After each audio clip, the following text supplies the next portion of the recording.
about that one. And you keep them coming in. You're doing well, son. Find us on the web at mbradio.us. I want to make it clear that the views expressed by our hosts are not considered the official stance of MBR Views. Remember, this is all about having fun and enjoying the ride.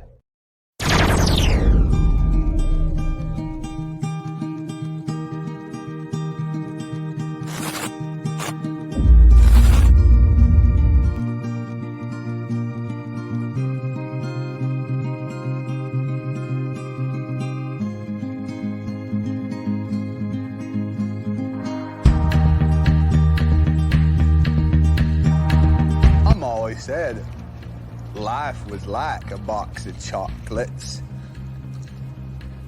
You never know what you're gonna get.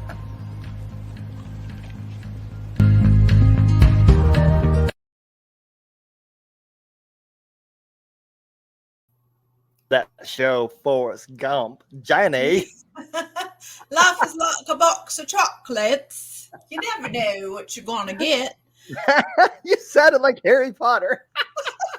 I didn't I? I got like a Harry Forrest thing going on. Forrest Harry Potter. Anyway, I'm just gonna stop now. All right. This show is going great. Look yourself. It's necessary. How was your week? It was really good. Just getting through the week was good. Things are going great at work. We've had a lot of like crazy weather, so that's been fun. I know today our power went out the first 3 hours of the morning, and the doctor wouldn't let us leave. He was like moving around to find things for us to do, so we literally have to stay. So, but I get it, I understand it, and it's understandable. But so we sat there and twiddled our thumbs for a couple hours this morning, and then we got the call to leave, and everyone's like, okay, we're packing it up. We canceled all the patients for the rest of the day, and we walk outside. No sooner do we walk outside, Duke Energy rolls up, and we're like, oh, no, you didn't. No, you did not just come and turn the power back on within 30 seconds. So we all had to like put our heads down and like mope back into the office and finish out the day. But it was okay. It ended up really going well. So it was good. It was good. That's awesome. How about you? How was your week? Oh, I can't complain, man. Same as usual. Shit breaking, shit fixing. Same thing. Goes in, goes out, But all in all, man, I've been in a pretty good mood, man. I started a little group therapy, and that's been going good. I've been practicing my guitar. That's going good. Awesome. I come in here, and like the first 5 minutes pre-show, I mean, I am already rolling. So I think this is going to be a great show. Nice. I think Joe wants to hear the story again, man. I think he thinks it's funny. So we'll give everybody a little bit of back history about that one, man. So before the show, our sound guy, Joel, he said, are you ready, Double D? And oh my gosh. And Joel had to look at like, did she really think I was talking about her Double D? Well, I didn't really put together Donald Dunn. And I didn't hear, so I thought he was still talking to me. And maybe he was. After it clicked in, I was like, "Oh my god, that just made it way worse." I'm gonna have to start saying, which Double D are you talking to, Joel? I mean, oh my gosh, and the fact that I answered to it made it even worse. So you didn't even hesitate, man. That was awesome. It just, I don't know, nature called, I guess. Yeah. I will say there was some, and I do find it comical, because I'm used to it, and it's not the first time. But when a family member, at least one of my family members, call, I usually look at it and say, I wonder how much this one's going to cost me, because it's usually about they need money. Right. And so I get a phone call, and the first word was, "No, this is not about money." Ah, We're it's starting off definitely pretty about damn good. money. No, Right. the one that informed me about my brother getting arrested. So, you know, I when I read it, I was like, "Oh yeah, that's him." Yeah, apparently, 25,000. Ooh, Yeah, that's steep. yeah. That's With steep. with his record, there's no bail bond. I mean, he's still got warrants in Iowa, and Oh that's gosh. only the other Oh, state I know of. You know, I'm sure yeah. there's warrants in other states too. They'll nail him for that too, won't they? If he's Oh yeah. already in there. Oh man. Look, he Poor made guy. he made the news on that car, Mm. right? He wasn't even driving it, but the guy driving it made the news. I mean, news is following it like a high speed race. It was like the OJ Simpson shit going on, you know? And I was like yelling. I was like, "Dude, if they catch you, man, if the glove don't fit, they can't convict." But I was rooting for him. When you showed me the picture, I'm not gonna lie, you're like, "Do you recognize this person?" And the first thing that crossed my mind was like, this is some like crooked politician, or this is like, is this Biden? I'm like, I'm trying to look at the face, and I'm like, what are you showing me here? Like, who is this person? Because y'all don't really, I mean, I don't know, I don't really see the resemblance, but I've never met your brother, so I was looking up trying to figure out who it was. We got the same ears. They're huge. His look worse though because he's bald. Oh man. So well, at least he's got a safe place to stay now, I suppose. Well, I mean, his ass might not agree, but I mean, yeah, this is true. This is true. Hopefully Bubba might be saying 44 is good for me. But, so I guess I shouldn't stereotype. So I guess that since that's about our show, we'll go on into the show, man. So today's show is about stereotyping PTSD, right? I've seen it. A lot of us have seen it.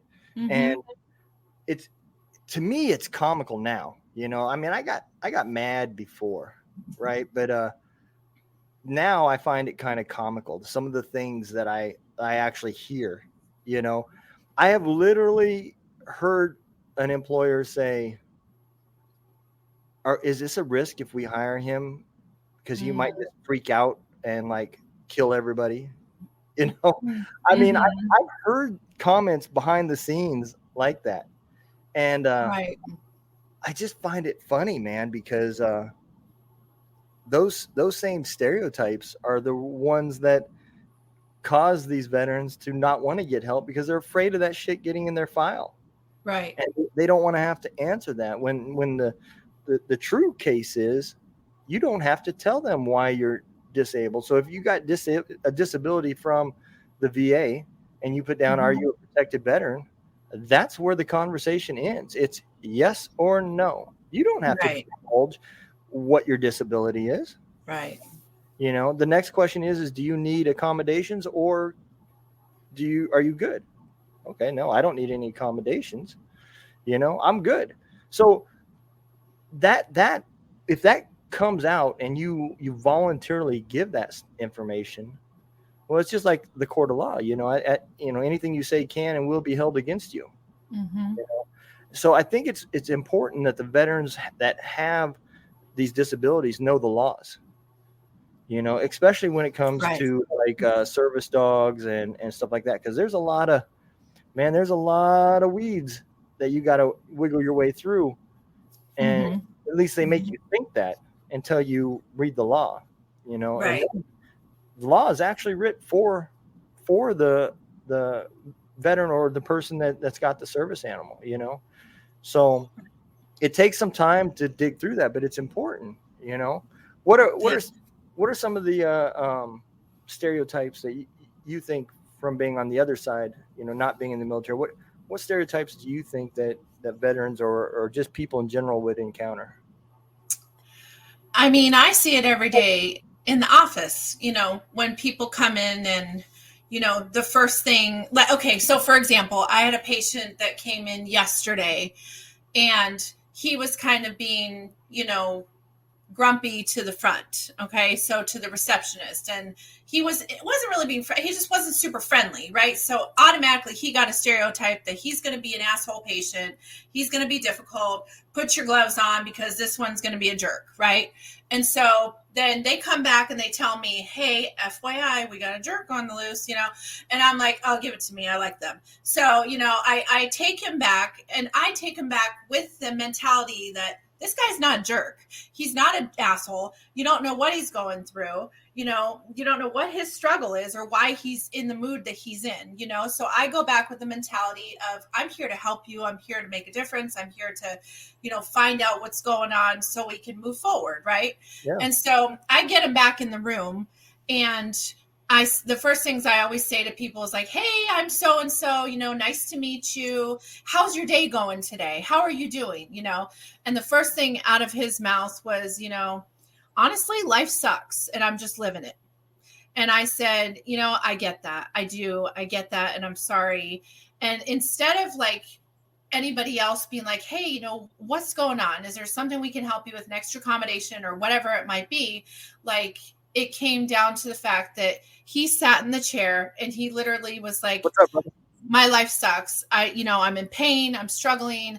I'm trying to deal with my medical problems.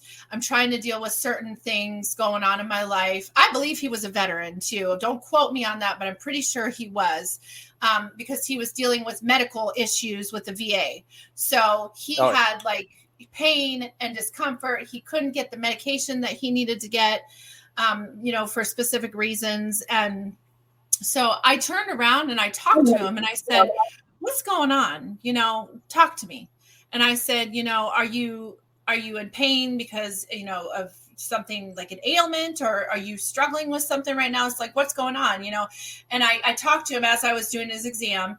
And at the end of the exam, I literally turned to him and I said, I want you to promise me something. I want you to promise me that no matter what, you're going to keep fighting and you're going to keep going. You're going to know that this too shall pass. This is just a rough moment in your life and it's going to get better and you're going to be okay, and the sun always shines after the storm. And I said, so I want you to promise me that you're going to keep going and you're not going to give up. And he turned to me with like, just his whole demeanor changed completely. And he turned to me and he said, you don't know how bad I needed to hear that. So in that one moment where you stereotype someone that they're going to be this jerk and angry person and, whoever, whether it's a veteran or if it's just somebody else in general, when you stereotype somebody like that and then automatically go into, let's say someone else went into the exam with him and treated him like the jerk that he was acting, that was going to be a very caustic, probably explosive exam. It wasn't going to go well, Absolutely. But you get to go in there and you have the mindset that, okay, you know what? He's hurting. Something's wrong. The reason that he's not happy. And then the moment that he said to me that I'm just living my life just to live it and I'm trying to get by, I knew in that moment that he was struggling more than just physically, And so we need to take those steps to really look at that with people, and it's in general. It's with apartment complexes. It's with renting a home. It's with bringing your dog into the grocery store, or if you have a service dog with you. People don't want to rent to you because you have a service dog, and maybe they're not supposed to take dogs, right? But you have a service dog for a reason, and they say, oh, well, sorry, we can't accept you, because you've got a aggressive dog breed, or, we're worried about the state of, your mental capacity and things like that. And people have these stereotypes, but you're right. They're the same people that literally don't bat an eye to try to help and to try to see what they can do to make a difference to help people like that. And it's very sad. It is. So, in this group therapy class, or group that I'm in, we was talking about this, and we they call it the default program. What is your body used to that you need to break? What are those habits? I'm guilty of what we're talking about right here. Not so much with PTSD, but that old ass person that just stops in the middle of the damn aisle at Walmart. Oh yeah. I've already made it up in my mind that they did that shit on purpose just to piss me off, Right. And I just assume I don't know them, Right. Maybe they're blind and they didn't know they were in the middle of the aisle, Yeah. Same with, just when I notice like when my temper rises, those assumptions come with it, So when I get mad at somebody, I'm already in my head telling myself why, they did that shit because of this. And I'm already like planning out the whole scenario before I even talk to them. And Right. so We're I'm not so quick to judge these days. Yeah, absolutely.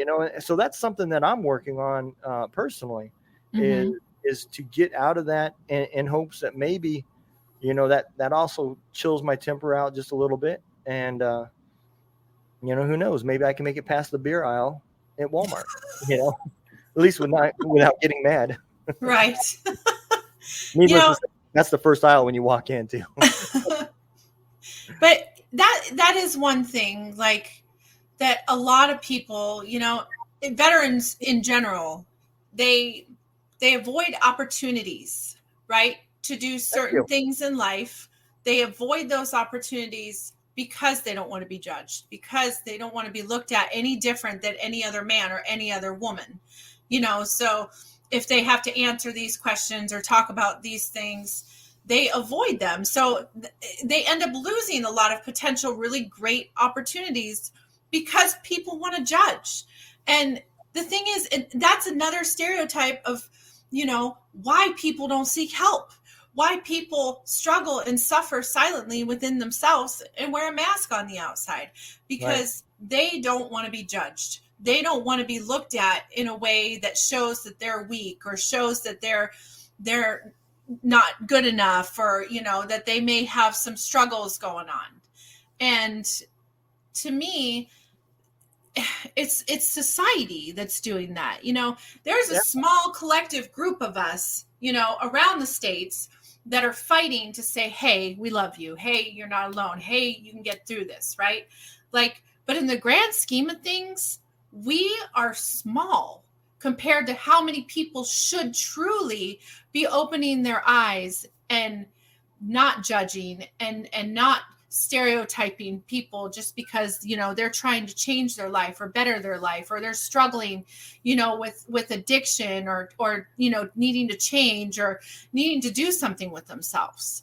And so many people are afraid to take that step and that leap because of the judgment that stands behind them. Adam Carver here had a really good point. I'm going to put this up, so again, also, and we just barely talked briefly about this, but it is so true in that group that I'm talking about. There's four pillars of things that you really need in your life, right? And one of those things is your spiritual side, right? And I'm not saying that you have to be all about God or whatever, right? But just believing that there's a higher power out there, whether you believe it's just whatever you call it, whatever your name is, it is a proven fact that people that have faith in something, doesn't matter, I ain't gonna say it doesn't matter what it is. I'm sure if I had faith in my mouse or something, it probably wouldn't help me. But if you believe that there's a higher power out there and you have faith in it, I mean, you're going to find that it puts yourself more at ease. Yes, absolutely. Inside, absolutely. You're going to be more at peace with it. And me personally, I do believe in God, and I do believe exactly what Adam said, that the Lord is the only one that really judges. And I'm guilty of not doing that, and trying to, I'm just trying to correct the Lord and do it for him. But, I know personally that's not the right thing. That's when God says, here, hold my beer and watch this. Most of the time he does too. I am not going to lie. I don't know if God drinks beer, but but even Why here? even when I was on the fence, and I don't want to. So there's a topic that I've always had in my head, and I don't want to go down this rabbit hole, but I'm going to say it because it does kind of relate. I even asked chaplains, in the commandments it says, "Thou shalt not kill." Right. So where does that put most soldiers? Right. And so I fought with this in my head multiple times, just about going back and forth, and that was me being on the fence of, do I believe or don't I believe, and it was young in my life, and those thoughts probably helped assist me, because I fell on the wrong side of the fence than the right side of the fence for many years, and that probably helped me go down the path that I went. And just like you said, God said, "That's all right, man. I'll hold my beer. Watch this." And it just took longer, but I finally came around and got to the right side of that fence. But that's when I realized that my faith isn't about how I'm being judged. My faith is believing that there's somebody out there to judge me, regardless of what the jury comes out and hammers. That's irrelevant. That's not the reason to not believe in someone. And I am one of those people that I'm not a Bible thumper, but I do believe you have to believe in a higher purpose, and I don't care what that higher purpose is, whether it's religion, if it's, you believe in fate, astrology, whatever. You got to have a place to take your mind off things and find that center of balance, and religion and faith is a good way. It's a proven fact that regardless of what the truth is, whether there is or isn't, there is peace in believing something. Absolutely. And that's for me, like, I'm a firm believer of God. I've had a relationship with God since I was a little girl. Have I had my moments where I've tried to do it on my own? Absolutely. Have I had my moments where, God said, "Hey, okay, hold on, watch this, because your plan isn't your plan. You have one, but it's not always your plan."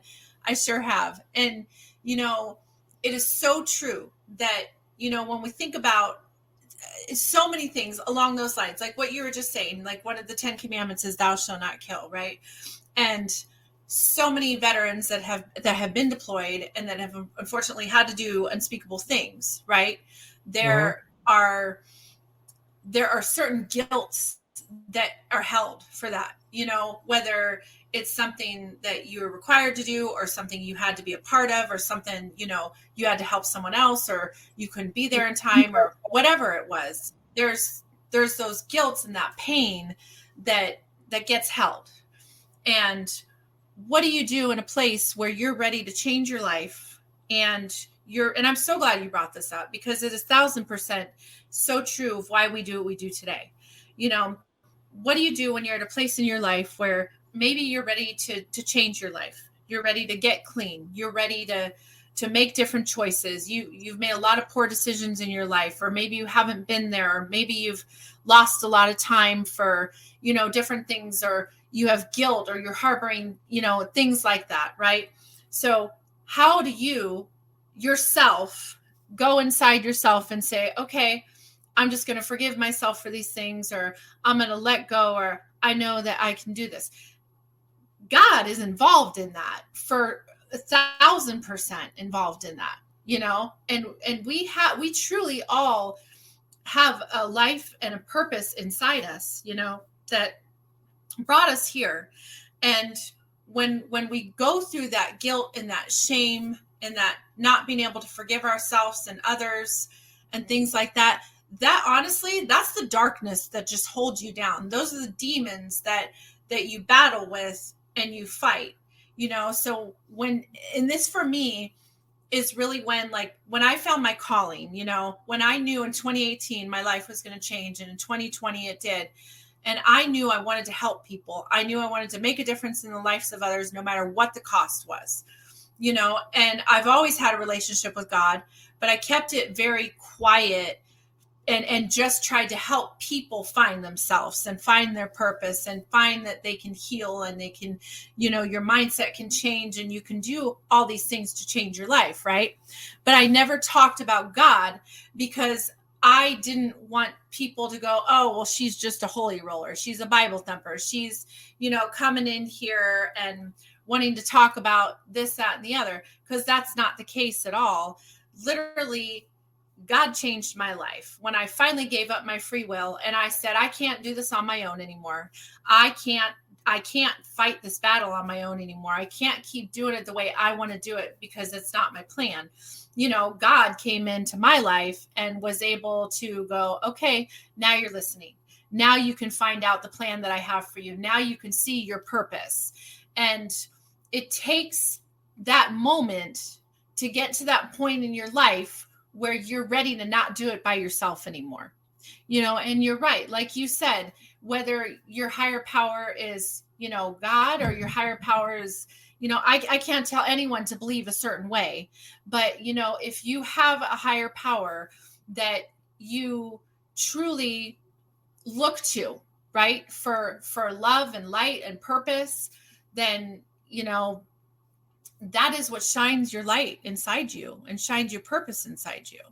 So I completely understand that 1,000%. And I think the more that people can learn that they can have a higher power, that, that God is up there. I mean, truly, God is up there and God listens to us and God, hears your cries and hears your struggles and hears your pain. And when you're at the point where you're ready to just give it up and not fight anymore, then God will come and change your life. And it'll sweep you off your feet, and yes, it won't happen overnight and you're not going to be perfect overnight.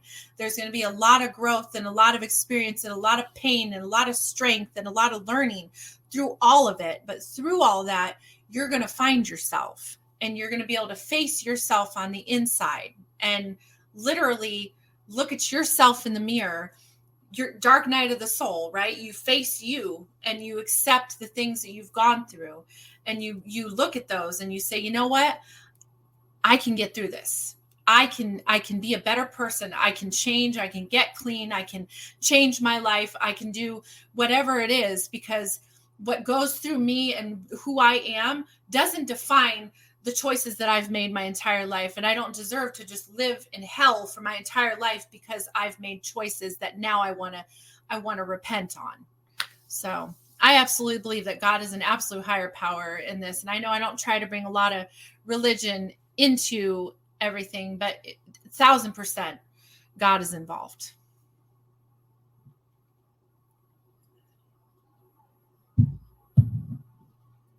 I can't hear you.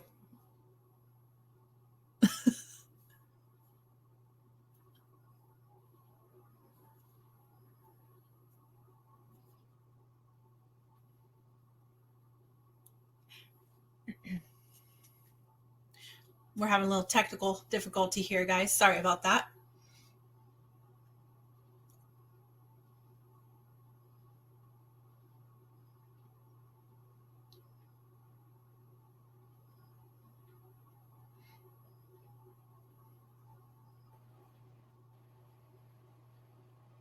Can you hear me now? I sure can. Welcome Wow, back. That is weird that if I switch to that other camera, it mutes me. Well, okay. Let me go back over here. Okay. So what I was saying is I want to respond to Kevin here. Right? Mm-hmm. Hey, Kevin, if you don't mind me asking, brother, do you by chance keep a journal or do you do any writing? Because a lot of these same things that you're talking about in this is I've related, all the way down to the hard to breathe. I don't know about for you, but when I'd wake up, some days I would just have these huge anxiety attacks that, it was hard to breathe. I had this burning sensation in my chest, like something was wrong, just the feeling of like doomsday is coming. And if it didn't go away, I would end up just getting more and more angry, and it would fuel my fire, and it caused a lot of bad days for me. there's a lot of things that happened prior to me making some serious mistakes that I'm trying to fix now.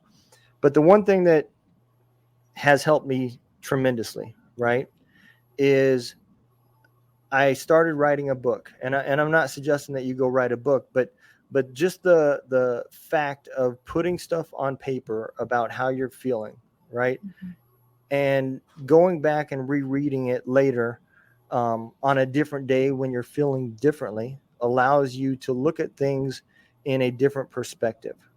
And by doing this repeatedly, your mind starts seeing it, starts realizing it, and you start fixing some of these things. I'm not going to say that doing that got rid of 100% of my anxiety, but it is far less than what it used to be. And I think it's good to document these things, because these are days that you're having that your life is not quality life, it's just life. Right. And it's better to try to just fight through this and put it away versus getting through it today and hoping that it doesn't come back tomorrow, and again, I definitely believe that it takes a little bit of God to help you with this. It's not you're not going to do it all on your own. And but I do think it helped me out. Podcasting has helped me tremendously. I've gotten to the point now where I can talk about things with people. And if you go back through some of my old episodes, you'll definitely see I've opened up tremendously about things, and I'm still improving. I put myself into a group therapy in hopes that I can get off the medication and live a normal life without the medication. And I haven't got there. So it's a steady trip of improvement. And along with that, you're going to have to feel at some point that you've got to get to know the new you, because that old you is not there no more. And you're dealing with a new you and a new life and new likes. And as long as you keep comparing it to the old you, that you're going to end up having that battle all the time. Well, I used to like this. I don't like it no more. And that's because of PTSD. Well, maybe so. Maybe PTSD is what changed you. And as you grew, those changes came about. But that's no reason to not like the new you, because you no longer like those old things that you used to do that were fun. Exactly. And I fought with that quite a bit. So that's all I'm going to say, Kevin. But I hope it works, man. And I hope one day you can come back on here and let us know how it worked, and maybe it'll help somebody else too. And I just want to say something to you, Kevin, as well, that you had on there that you said an epic long list of things that are wrong with you. Honey, there is nothing wrong with you. There is nothing wrong with you. There are things we go through in life, whether it be pain, whether it be trauma, whether it be experiences, whether it be lessons, whether it be heartache, whether it be loss, whatever it might be. Those are the experiences that we go through in life. We grow through, and we strengthen through, and we become stronger, and we learn who we are. And in the bottom, in the middle of the storm, in the eye of the storm, is where you find your light. You find it inside there. And I promise you, the sun always shines after the storm. And another thing you said too is that you do talk to God. And that is the one thing that kind of keeps you going. For a long time, I just talked to God. Okay. Like, I talked to God about my problems. I talked to God about my questions. I talked to God about, I could really use, this. And sometimes, like, I'd get on my knees and be like, Lord, I need you to do me solid. And he granted it, I actually did pray that once. I need you to do me solid. I was really desperate, and God granted that prayer for me. But, the way I said it probably wasn't great, but it worked. He listened. He knew what I needed in that moment. But when you're praying, and this goes for everybody, and again, I am not a Bible thumper. I don't go to church. I don't preach the Bible. I have a relationship with God, and God is one. It's, God is in us. God breathes through us into our bodies, mind, body, and soul. When I would talk to God, not just about my problems and my struggles, when I would actually have a conversation with God and, ask God every day. And I do this every day when I wake up. I say, thank you for another day. thank you for letting me be alive today. You know, I give up my free will each and every day. And when you give up your free will, you're giving God an opportunity and a choice, a chance to work in your life. We're all given free will when we come here. And we have that choice to let go of that or not. And when you say you're giving up your free will, that means you're giving up everything to God to be like, listen, I can't do this on my own anymore. I'm not strong enough. You know, I need you. And that's one thing that when I would start to pray and actually have conversations with God, not just when I needed things, but then really to pray and also have those times when I would pray when I needed things, I would give it to God and put it out of my mind, you know, and I know that takes time to do that, but you know, whether it's financial struggles or, you know, relationship struggles or trauma struggles or whatever it is, like I would talk to God and I would say, look, I can't have this on my heart anymore. I can't stress over it anymore. And how are you going to help me fix it if I won't let it go for you to fix it? So, you know, that's one thing for me that I can say is just truly, truly a gift that God gives each and every one of us if we give him the chance. We give him the chance to have the problem to fix, to work on it, then, you know, that definitely helps. And like you were saying, Donald, within the morning, you know, or even during the day, writing in the journal, I think is an amazing thing because you don't have to tell anyone that you're writing in your journal. That can be a very private thing, especially if you're at a point in your life where you're not ready to fully, you know, take off your mask in front of others and talk about and be vulnerable about what's going on. You're at least, like Donald has said before, you're not holding it inside. You're having an outlet to release some of the pain and some of the struggle and some of the frustration that's going on inside of you, so you don't have it just in your head and in your mind and just swimming around in there.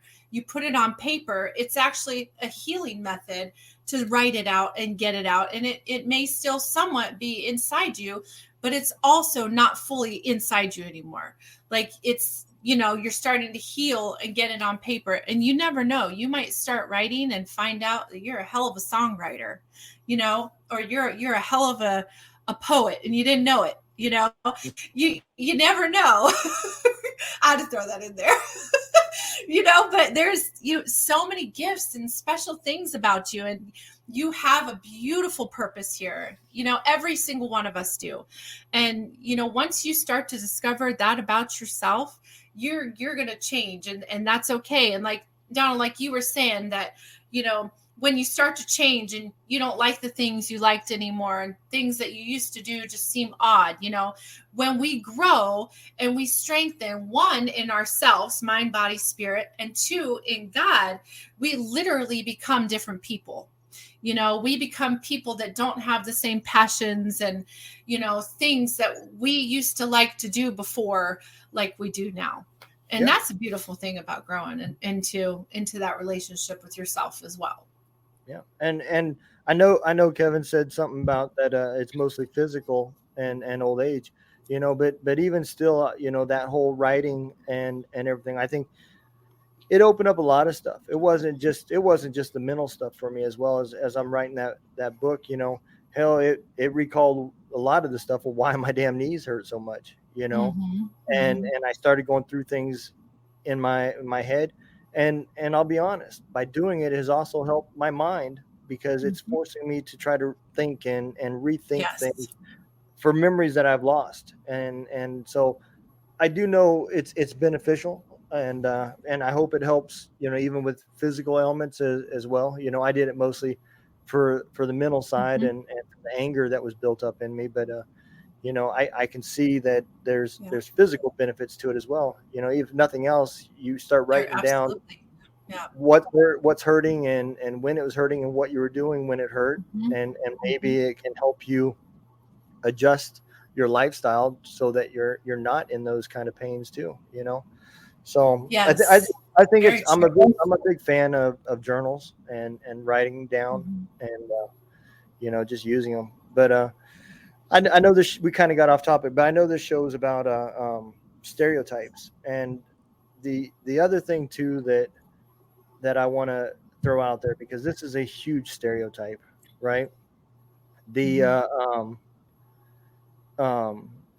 fact that when you see somebody, male or female, this, believe it or not, it does not matter. But when somebody comes forward with that trust and says, hey, I got PTSD, or they're just announcing it for whatever reason, the assumption and the stereotype is automatically that it is veteran combat related, right? But what they fail to realize is there's sexual abuse PTSD, there's child abuse PTSD, there's all sorts of different issues, and those issues all come with one person to the next, the effects, the symptoms, all of that stuff is different. Your triggers are going to make it different. Right. What my trigger is may not be somebody else's trigger, and that's one stereotype that we forget. And so if you're dealing with somebody that's got PTSD, don't just assume that it is combat related, because you may do something that's going to trigger it, thinking, oh, I made a sexual joke that wasn't, I'm dealing with a combat veteran and I made a sexual joke, but that may be something that triggers them, because maybe it was sexual abuse. Maybe Right. it was domestic abuse, So you have to be cautious about what you're saying and what you know about the person that when you are saying it, because that stereotype, I think that's the biggest stereotype. Yeah, You take- I can agree with that too. Yeah, You what? I just told Kevin take care. He had to take off for dinner or something. Oh, But thanks, Kevin. but I think that's the biggest stereotype that a lot of veterans, especially veterans, and I think if it was more open, I think you would find out that that sexual abuse PTSD is a lot more than what people think in male. There's a lot of male sexual abuse that happens in the military that people don't know about, and that the males just don't come forward about. I dealt with that literally weeks before I got out of the military. One of my very last duty, on staff duty, a male got raped. It was, I don't know, I wasn't there when the trial and everything got over with, but it was either a hazing or he did something to piss somebody off. But there was 3 people that broke into his room, and they hurt him pretty bad, and Oh wow. had somebody not found him and he was to the point where he couldn't walk and he was that injured, it's hard telling whether he would have came forward about what happened. Right. So there's a lot of version. This is a thick chapter and a thick book, and if you skim it, you're liable to miss the meat and potatoes. Very true. Very true. Shadow Mark even just said the overwhelming belief that people with PTSD are broken. And that is so true, because you think about, like, when you're getting to know somebody, right? Like you're meeting somebody for the first time, or, let's say you're dating, or you're going on a job interview, or, you're going to do something to connect somewhere, right? Well, the person's getting to know you, and they, let's say they like your vibe, they like the things about you, and then you start to feel comfortable to be like, okay, well, I'm just going to let you know that, I've got PTSD from so and so, right? From such and such, whatever it might be. And the automatic response for somebody is to be like, oh, he or she, they're going to blow off the handle. They're going to lose their cool. They're going to scream and yell. They're going to break shit. They're going to get angry. They're going to blow up and go nuts, right? Like that is the stereotype for that. So that person that automatically stereotypes the other person that opened up to them as now ran off because they've made up their mind of exactly who this person is, and not even giving them a chance. There are I think there's very, very, very many different levels to PTSD. Absolutely. There is, there's levels where there are some severe interventions that need to take place, but then there's also levels where people have done a lot of their own inner work and they've done a lot of their, growing and moving forward. And yes, it's still a part of them because it's a part of their story, but it doesn't necessarily mean that it defines the rest of their life and how they're going to live it and how they're going to react and what they're going to do, Right. So I agree. And I think that's one thing that's so hard these days with people and connections is that stereotype that just because you have PTSD means you're going to fly off the handle, so sorry, we can't give you the job, but we can't tell you that, right? Because then we'd be sued for, whatever, slander or whatever it is. So Right. we'll be like, well, we apologize that we think that there's another candidate that's more, apt for the position. And they give it to someone else that didn't divulge that information per se. So I agree. And I think it's something that many, many more people need to really just open their eyes and look at, because, we are all people. We are all human. We all bleed the same color, regardless, whether people struggle or not. There are people that aren't necessarily veterans that have severe PTSD Absolutely. from, anything that you can imagine. And, those people are more apt to get a potential position than someone that says that they're a veteran. And Right. I think that that's wrong. It's wrong. And I wish there was something we could do to literally change that, and open society's eyes and teach people about PTSD. Like teach, people about the different versions of it, the different things that people go through, and maybe help people learn about it. When I have my coffee shop and people would come in and ask, oh, you're a veteran supporter and this, that, and the other. And, they would ask me different things. And, I'd have a bunch of PTSD stuff in there just from like Black Rifle or different places, just representing, what PTSD is. And I also had pamphlets out there for people to read on to see, hey, this is what this is. Because a lot of like the common folk, okay, the civilian world that doesn't really understand what PTSD is other than their own, mental instabilities and struggles and things they go through. They don't understand what a veteran has gone through or, what causes these different things. And a lot of people would come into the shop and they'd be like, what's PTSD? I've never heard of it. What's 22 a day? I've never heard of that. And it blows my mind the amount of people that sit there and judge, but literally have no idea what any of those things really mean. So, I put this back up here because do you know who the biggest person is that is guilty of this stereotype? Yourself. It's the people with PTSD. Mm-hmm. They're the ones that stereotype themselves for being broken. Yep. And especially, I can only speak from the veteran world because I don't, and I can only speak from being a male. I've never been a female and I didn't have PTSD before I went in the military, so I can't speak on those. But what I can say is in the military, you are trained not to be broken. Right. That if you are not as good as the guy to your left or to your right, then you are useless and you need to fix yourself.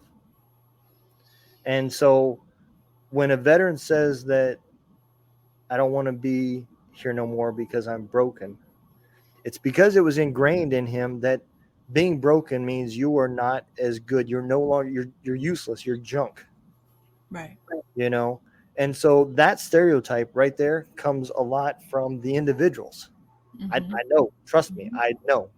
And it's unfortunate because if the right person ain't there to, show them that, hey, look, you're not alone, man. This is not uncommon, man. And it's not herpes. There's a cure for it and there's a fix for it, it's not the gift that keeps on giving unless you keep receiving.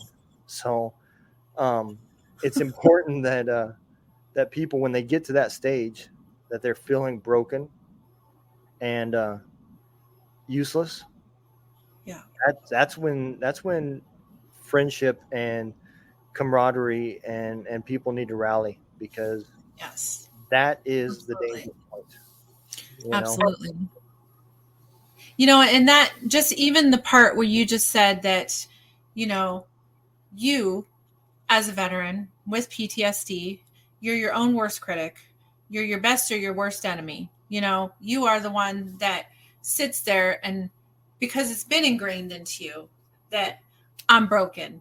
I'm useless. I'm no good to anybody anymore because I'm weak, right? I can't think for myself. I can't function for myself. I can't do the things that I used to do as a man or as a woman. And, you know, so I'm not any good here anymore, you know, and I think that's one of I know that's one of the reasons that I do what I do with trying to help people and just trying to fight to let people know that there's so much love still out here and they have such a light about them, and that no matter what, even if you feel like you're broken or you feel like you have nothing to give the world or you feel like you have nothing to give anybody, even yourself, like you have a purpose here, you know. And I feel like that's just honestly what God called me to do, is fight for the ones that feel like they're dead while they're still alive, feel like they're broken and that there's no fixing them, feel like they're, you know, they're at the edge of their rope where, you know, they're at the point where it's like, you know, you can't fix me, no one else can fix me, I'm not fixable, and you know, this is my life, I have no purpose, I'm not worth it, I don't matter, you know. And that is usually the end of the rope for a lot of people when you get to that point, you know. So if we can be a voice and stop people before they get to that point, before they even get to the end of the rope, you know, maybe halfway between it instead of climbing down it. That's what we try to do, is every day is fight for that, to say that you absolutely have a purpose here. You absolutely are here for a reason bigger than you know. You know, you have a reason to be here. You have a reason to be alive, you know, and your life and the things you've gone through does not define the rest of your life. It does not define your reality. It is not the end of your story. You know, you are the author. So I'm going to tell you that group, and I know I keep going to that group. I'm not going to put them up. If anybody ever wants to know what group I'm talking about, they can reach me offline and we'll talk about it. I don't want to promote businesses and stuff, but one of the coolest thing, and it's the most simple thing that I've learned so far, and I'm new into this program, is you know what the real difference is between somebody that has gotten through PTSD and the person that hasn't. And this is true for most, you know, depression, anxiety, any of those things. The difference between a person that made it through versus a person that is suffering from it, it's simple. One is trained and the other one is untrained. All right. No different than anything else that you accomplished in the military. When you came in the military, you were not shooting 1,000 meters, hitting bullseyes every time. That came from training. You know, you didn't know how to do a flank. You didn't know how to fix diesel trucks, whatever your MOS was. You did not know how to do that. You didn't know how the military worked. All of that came from training. Yeah. Right. Yeah, absolutely. It's from, it is from Rick Yee. And I'm going to tell you, man, I am a fan of his program since I joined it. And absolutely. But it is so true. You know, the difference between somebody that can control their emotions and the situations that they're having their issues with is being trained versus untrained. Yes. And when you realize you have PTSD, guess what? You're untrained. Because I know when I finally seeked help, you know, I went through all sorts of stages. I went through I'm not fucked up, you're fucked up. You know, I don't have the problem, you have the problem. You know, you don't like what I say, fuck you, you know. And those were all things that I went through before I finally quit saying hold my beer and kept digging and kept going deeper and deeper. I finally got to that point that I realized I need help. And then when they told me what was going on and I started doing research, man, it was like reading a chapter of somebody talking about me, because I was like, holy shit, yeah, I do that. Yep, I do that. I do that. But now, okay, so now I know I got PTSD, but I really still don't know how to fix it. And that's where it becomes a hard topic, because, to fix it, you got to go deep and you've got to put in the work. It's not about meds. I've been doing great with medication, so I'm not going to knock it. But here's what people don't realize. That's not supposed to be a permanent fix. Correct. And I don't want to personally rely on medication my whole life to have a quality life. Right. And that's why I'm going further. I'm stable right now. Well, I mean, some people would disagree, but I think I'm stable. But I still want to improve. And that's what brought me to that program. And I think that's where the big part of this comes from is realizing it's you're not doing anything wrong, man. And it's not anything that it can't be fixed. It's just you're trained or untrained. And I think that's the most important thing to take from anything. You can get better with training. Yes. That's simple. Yes. And absolutely. And, that is 1,000% so true, and I feel that's why I feel like that's why I've been called to teach what I teach. It's teaching you that, okay, you got to the point where you're like, okay, I know there's something here that needs to be worked on, right? I know that I got to fix this. I don't know how. I don't know where to start. I don't know what to do. It's, so you're at the point where you've been trained, right? In the military, everything you've gone through, trained as a child, trained as a, teenager growing up, all those things have trained you to who you are at this moment, right? And then you come out and you're left to the wind, and basically you're like, okay, well, you're on your own now. So figure out your training from here. Are you going to be trained to be angry and stand up and be better than this person and that person, your brother to your left, your sister to your right? Are you going to be trained to beat up and, take out everybody in sight? You can't when you're in society, right? Like you're in the civilian world. You can't just take people out because they piss you off. You can't, knock people down. Like those are things you can't do anymore that you were trained to do in the military. So you come out and you're like, okay, well, I have nothing. Basically you're like, honestly, like a child starting school for the first time, learning the steps, learning the grades, one step at a time, and I feel like that's where God has called me to teach steps, to teach that, okay, so now we're in pre-K, right? And we're going to start here. We know that this is what we're working on, and we know that there are A, B, and C that we are going to do to get there, right? And then we get to A, B, and C, and then the next step comes in. Okay, so now we know this. So it's like, for me, I'm the one that, takes the horse out of the pasture, right? And I help lead you to the water. And, we help lead to the water, but we can't make you drink. That comes at the graduation course in the end of the lesson, right? So, we learn these things along the way. We learn about, who we are for the first time. So think about it. When a kindergartner or a preschooler is in school for the first time, they don't know who they are. They don't know, what time they're supposed to go to the bathroom. They don't know what time nap time is. They don't know, what A, B, and C is and colors are, because they're learning those things for the first time. So those are things that in their head, they're being trained to know. And for the rest of your life, when you see a red stoplight, if you drive a car, you know red means stop, right? So you've learned that along the way. So you're training from the beginning all over again. You're retraining your brain and everything that you are to remember who you used to be, who you were when you were in pre-K, basically, kind of starting from there and then taking the baby steps to continue to grow. And as you grow, your lessons get a little bit longer and a little bit stronger and a little bit tougher.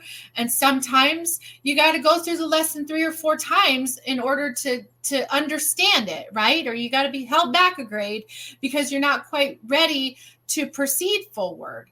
But, you know, it's you're absolutely right. It's all about teaching and growing and learning. And I think that's why God made me a teacher when I was in my 20s. Yep. So I can teach now. we're up against it, and I know we're running a little bit over, but I'm going to take us out with, you know, at the moral of the story is don't be your biggest stereotypical person and stereotype yourself as being broken. And just remember, the only difference is whether you're trained or untrained. So you guys take care, man. I hope to see y'all next Tuesday. Be safe. If y'all ever need to talk, man, reach out. You know, you can hit us up on Messenger, Sugar Rose, or Two Drunk Dudes in a Gun Room, or Gun Room Radio, either one. Hit us up on Messenger, man. Y'all take care. Yes, we love you guys. Bye, guys.